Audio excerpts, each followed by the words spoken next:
Saudara, Kejaksaan Agung menetapkan 16 orang sebagai tersangka dalam kasus korupsi di perusahaan plat merah PT Timah. Tak butuh waktu lama, Kejagung langsung menyita sejumlah barang mewah dari kediaman Helena Lim dan Harvey Moise. Kejaksaan Agung menggeledah rumah milik tersangka Harvey Moise atas kasus dugaan korupsi Tata Niaga Timah PT Timah tahun 2015-2022. Selain sejumlah dokumen dan barang elektronik, dalam penggeledahan ini Kejagung menyita 2 mobil mewah milik Harvey Moise. Kedua mobil mewah yang disita ini yaitu Rolls Royce dan Mini Cooper, di mana masing-masing ditaksir memiliki harga 25 miliar rupiah dan 1,5 miliar rupiah. Salah satu mobil mewah yang disita diduga merupakan kado Harvey kepada sang istri Sandra Dewi. Dari kediaman Harvey, Kejagung menyita 2 mobil mewah yaitu Mini Cooper seri Countryman seharga 1,5 miliar dan Rolls Royce seri Ghost Extended seharga 25 miliar serta sejumlah dokumen. Kebetulan tadi malam setelah sehari sebelumnya kita tetapkan sebagai tersangka, tim penyidik ini mendatangi rumah Pak Kubono milik HM. Di sana kita melakukan penyitaan, ada 2 jenis mobil yaitu Rolls Royce dan Mini Cooper. Ya. Kemudian sejumlah dokumen, surat-surat sudah kita lakukan satu penyitaan, dokumen elektronik juga kita lakukan penelitian, dan beberapa barang-barang harga yang masih dilakukan suatu verifikasi oleh tim penyidik seperti itu. Sebelumnya, Kejaksaan Agung lebih dulu menggeledah kediaman tersangka lain, Helena Lim, di kawasan PIK, Jakarta Utara. Dari hasil penggeledahan di kediaman Helena, Kejagung menyita sejumlah dokumen dan uang tunai, masing-masing 10 miliar rupiah dan 2 juta dolar Singapura. Bahkan dari kediaman mereka berdua, Kejagung juga menyita 65 keping emas logam mulia hingga uang tunai, pecahan rupiah, dolar Amerika Serikat, dan dolar Singapura. Selain penggeledahan dan menyita barang bukti dari kediaman Helena Lim dan Harvey Moise, Kejagung juga memeriksa saksi lain, yaitu pengusaha Robert Bonu Susatya. Pemeriksaan dilakukan guna memastikan ada tidaknya keterkaitan Robert dengan PT Refinet Bangkatin, salah satu perusahaan milik Harvey Moise. Memeriksa, memanggil dan memeriksa saudara RPS sebagai saksi. Nah, kita harapkan keterangan-keterangan itu akan membuat terang peristiwa pidana yang sedang terjadi dalam tindak pidana tata kelola timah di wilayah PT Timah. Kejaksaan Agung menjelaskan kerugian yang mencapai 271 triliun rupiah dari kasus korupsi izin di PT Timah berasal dari perhitungan dampak kerusakan lingkungan, kebutuhan biaya yang besar dari perbaikan lingkungan akibat penambangan timah ilegal, serta dampak ekonomi masyarakat sekitar menjadi salah satu dasar dalam menghitung kerugian negara. Dalam kasus dugaan korupsi tata kelola komoditas timah ini, 16 orang ditetapkan sebagai tersangka. Untuk kepentingan penyidikan, Harvey Moise dan Crazy Rich Pink, Helena Lim maupun 14 tersangka lainnya harus menjalani penahanan 20 hari di Rutan Salemba, Cabang Kejaksaan Negeri Jakarta Selatan. Tim Liputan Kompas TV. Saudara, tak butuh waktu lama, Kejagung langsung menyita sejumlah barang mewah dari kediaman Helena Lim dan Harvey Moise. 2 dari 16 tersangka kasus korupsi 271 triliun PT Timah. Lantas mengapa kasus korupsi pertambangan kerap muncul? Dan seperti apa dampak pada lingkungan serta masyarakat? Kita akan bahas bersama narasumber yang sudah bergabung di Sapa Indonesia Malam. Sudah ada pengamat lingkungan yang juga pengajar Unika Sugija Pranata, Bu Hotmauli Sidabalok. Bu Uli, selamat malam. Selamat malam Mbak Livi. Kita juga akan sapa peneliti Pukat UGM, Pak Zainur Rohman. Mas Zainur. Selamat malam Mbak Livi. Saya ke Bu Uli dulu ya. Bu Uli, kalau kita lihat angka 271 triliun rupiah, masyarakat banyak yang menilai ini semuanya uang. Padahal bukan ya Bu, ini kan ada hitung-hitungan dampak lingkungan ya Bu. Ibu bisa jelaskan nggak Bu, seperti apa? Ya, memang benar. Yang pertama itu kan kalau izin tambang itu kan tentu ada biaya yang diberikan pada negara. Selanjutnya juga ada retribusi. Lalu kalau dia sudah beroperasi, pasti izin tambang, sedangkan yang resmi saja meninggalkan jejak gitu ya. Kalau tambang timah itu biasanya ada lubang-lubang besar dari tambang yang apa namanya eksploitasi. Nah, itu biasanya pengelola tambang itu dikenakan yang disebut dengan PES. Jadi Payment on Service, Environmental Service. Jadi kalau ada kerusakan, dia akan diberi beban kepada negara untuk agar negara kemudian nanti mengalokasikan uang itu untuk pemulihan lingkungan. Yang berikutnya adalah soal bagaimana kalau kita lihat ya, banyak tambang itu yang menyisakan persoalan.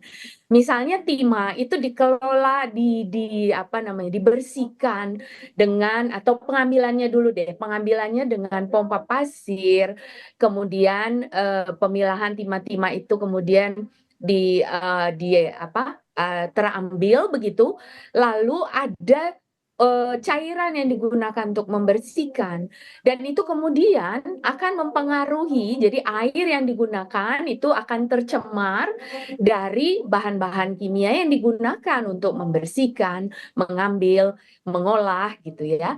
Dan untuk wilayah-wilayah yang berbatasan dengan laut, pesisir, itu akan terbuang ke laut lewat saluran. Itu juga bisa diperhitungkan. Biasanya itu diperhitungkan pada beban yang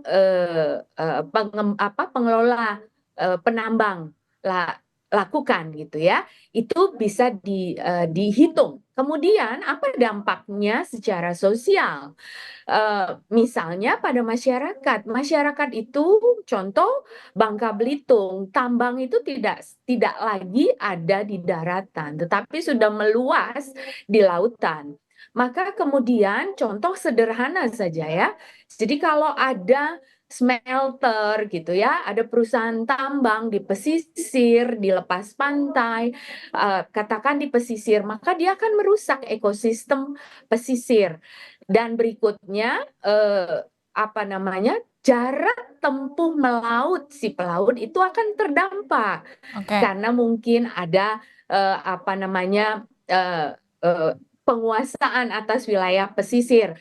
Lalu ada juga karena tadi saya sebut zat-zat kimia yang digunakan untuk penambangan itu terbuang ke laut, merusak terumbu karang di mana ikan tinggal, ekosistem laut yang menyebabkan penurunan pendapatan masyarakat. Nah, secara Baik. ekonomi itu semua bisa dihitung, Mbak Hmm. Livi. Gitu ya. Dan itu kemudian yang memunculkan angka 271 triliun begitu ya Bu Li ya?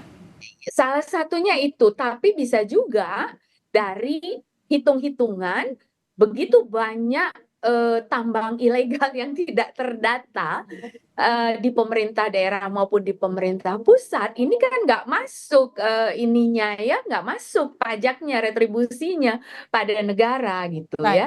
Jadi biasanya kalau yang tambang timah seperti itu lebih murah juga smelter itu untuk apa? Nah, penghancuran smelter itu belinya dari penambang-penambang ilegal gitu. Hmm. Seperti itu dia. Baik, saya ke Mas Zainur. Mas Zainur, ini kan juga kemarin ketika kita nonton debat sempat rame juga soal mafia pertambangan yang sempat disinggung ya oleh sejumlah pasangan calon ketika debat presiden kemarin. Dan sekarang kasusnya menyeruak begitu. Ini bukti bahwa mafia pertambangan masih begitu merajalela di Indonesia. Kasusnya seperti apa saja yang juga bisa di-highlight? Iya Mbak Livi, semua jenis tambangan itu tidak lepas dari praktik korupsi.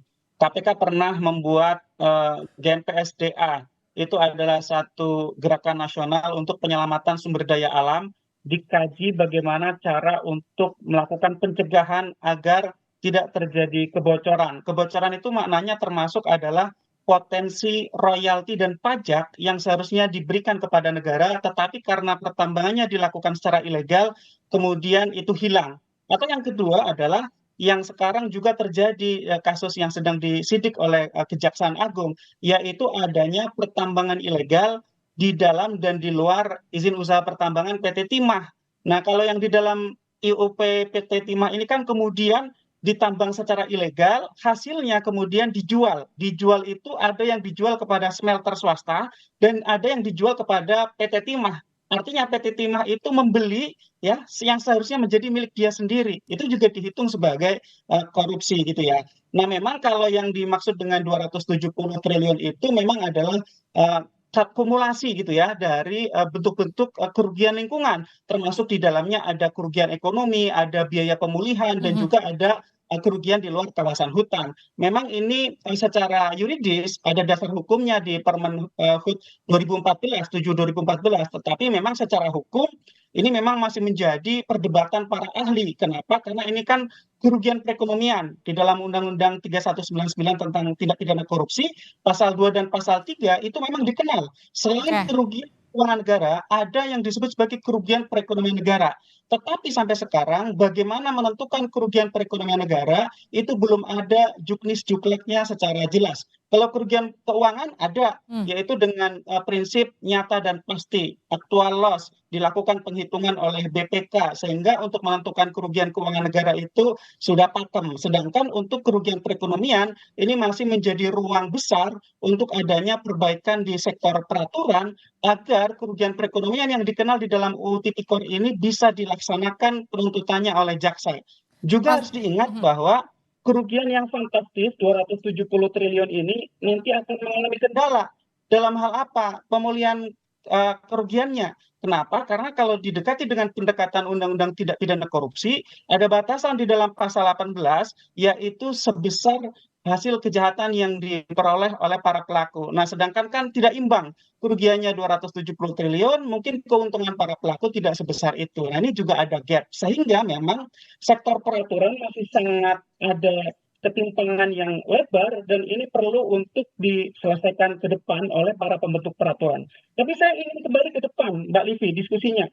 Pertanyaannya kan, kenapa sih dari 2015 sampai sekarang baru diungkap? Hmm, Nah, itu kan pertanyaan pentingnya, Mbak Livi. ya. Kalau menurut saya memang ini ada pembiaran oleh negara. Negara itu kan punya aparat pengawas ya, Hmm. juga ada aparat penegak hukum, ada aparat pengawas di pemerintah, ada aparat penindak di penegak hukum. Kita tidak tahu Mbak Livi, di depan mata Bangka Belitung itu luar biasa, semua orang Ataukah tahu. memang, maaf saya potong, modus lewat CSR-nya yang memang tidak terdeteksi oleh aparat, ataukah memang betul ada pembiaran yang Anda katakan? CSR memang menjadi salah satu modus, tetapi itu kan untuk mengalirkan keuntungan. Nah, sedangkan yang kita maksud adalah adanya tambang timah ilegal yang luasnya bahkan 2 kali lipat izin usaha pertambangannya PT Timah, itu tidak dilakukan penindakan, Hmm. dibiarkan begitu saja dan ada dugaan kuat juga ada pelindung-pelindung terhadap para penambang ilegal ini. Nah, inilah yang menurut saya juga harus dikejar oleh pihak Ya. kejaksaan. Tidak boleh berhenti hanya di 16 orang yang sudah ditetapkan sebagai tersangka, tetapi juga harus telisik dengan pendekatan tidak pidana pencucian uang, follow the money, siapa saja yang menikmati uang kejahatan ini, termasuk kita harus tahu juga apakah ada kemungkinan aparat-aparat pengawas, juga penegak hukum, pemerintah, juga ingat, pernah ada laporan dari PPATK bahwa ada dana kejahatan lingkungan yang masuk ke politik, baik itu politik lokal maupun Ya. politik nasional. Jadi ini harus diungkap, Mbak Livi. Saya ke Bu Eli. Bu Eli, memang tata niaga pertambangan kita saat ini implementasinya seperti apa, Bu?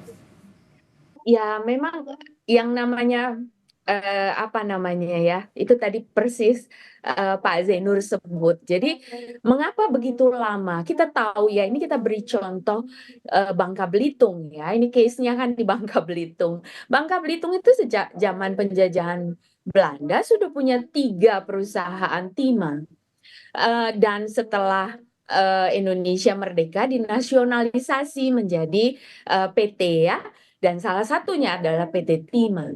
Nah, kalau kita kembali ke konstitusi kita pasal 33 ayat 3 Undang-Undang Dasar 45, di situ disebut bahwa kekayaan alam itu harus dikelola sebesar-besarnya untuk kemakmuran rakyat. Nah, pemerintah memberikan kepercayaan kepada perusahaan negara ya, dalam hal ini PT Tambang Timah, untuk mengelola. Tetapi, nah itu tadi persis bahwa law enforcement sangat lemah. Oke. Dalam data kasus di KPK memang korupsi dari penambangan ya sumber daya alam itu sangat besar dan agak susah masuk ke dalam guritanya, Mbak Livi. Maka contoh saja kalau kita nggak jauh-jauh lihat di mana namanya Bangka Belitung ya, dari ribuan izin, ribuan tambang yang punya izin tuh hanya 30%. Bayangkan, Oke. ini dipelihara gitu loh. Karena barangkali ada setoran-setoran yang masuk Hmm, ke mana-mana begitu ya. Itu juga perlu dibuktikan. Persis tadi saya sepakat dengan Mas Jainur bahwa baik. ada upaya-upaya kekayaan alam ini hanya dinikmati segelintir orang. Maka Oke. saya melihat ketika kita bicara soal kekayaan alam, pemanfaatan sumber daya alam, itu harus diatur tata Oke. kelolanya dengan sangat ketat gitu. Saya ke Mas Zainur. Mas Zainur, ini kan kasus dari 2012 begitu ya. Artinya begitu panjang. Kalau tadi Anda sempat katakan penelusuran aset, itu apa kendalanya nanti untuk dilaksanakan? Ya, saya pikir dengan bantuan PPATK akan sangat dimudahkan ya bagi penyidik untuk dapat melakukan penelusuran aset. Karena kan dengan PPATK itu semua jenis transaksi bisa di-trace ke belakang bahkan sampai ke 2015 atau 2012 bahkan. Nah, memang mungkin nanti akan menjadi pemilahan yang cukup harus bijaksana adalah mana yang memang merupakan bisnis to bisnis yang itu adalah sah dan mana yang merupakan kejahatan termasuk dalam tindak pidana pencucian uang. Misalnya bagi para penerima hasil kejahatan ya di dalam pasal 5 Undang-Undang Tindak Pidana Pencucian itu kan pencucian uang secara pasif menerima hasil yang diduga atau patut diduga merupakan hasil kejahatan itu kan juga dapat dijerat dengan tindak pidana pencucian uang. Nah, tentu nanti di situ juga harus ada kehati-hatian. Kenapa? Karena ini kan bisnis gelap ini sudah berlangsung lama sekali. Orang harus dipastikan bahwa bisa mengetahui bisnis itu gelap atau bisnis itu adalah bisnis yang sah. Kalau orang menduga bahwa berasal dari bisnis yang gelap tetapi masih diterima, maka Oke. itu harus diambil. Nah, untuk para penyelenggara negara, mau itu sah dari pertambangan yang sah atau dari pertambangan yang ilegal, ya itu semua merupakan bentuk tindak pidana Baik. korupsi. Apakah berupa suap, pemerasan atau gratifikasi gitu ya. Sehingga khusus untuk para penyelenggara negara ya aparat pemerintah menurut saya tidak ada alasan apapun kecuali PPATK membantu kejaksaan untuk dapat memberikan data siapa-siapa saja yang memperoleh manfaat secara Oke. ekonomi dari praktik lancung selama berpuluh-puluh tahun ini, Mbak Livi. Terima kasih Mas Zainur, terima kasih Bu Uli sudah bergabung di Sapa Indonesia Malam. Sehat-sehat selalu.